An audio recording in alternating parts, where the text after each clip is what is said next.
xibaar yu wér te wóor ca tàng ba abonnez-vous pour ngeen di mën di jot suñuy vidéo. mbégte ak bànneex la ñuy am yéen ñi nga xam ne yéen a ñuy topp ci chaîne bii di Buzz 221 HD ni ñu koy defee saa su ne rek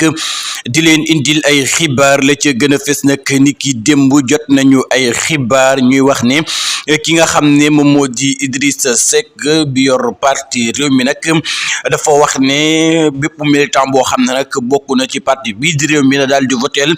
coalition bi di Pastef fas yéene dem ci élection législative yi nga xam ne nag moom la ñu daal di dëtmal 17 novembre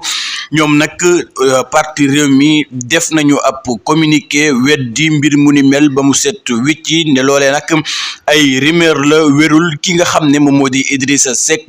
waxul benn yoon ne bépp militant bu bokk ci li nga xam ne nag moom moo di réew mi na dem votel ki nga xam ne moom moo di Ousmane Sonko wala sax coalition bi di Pastef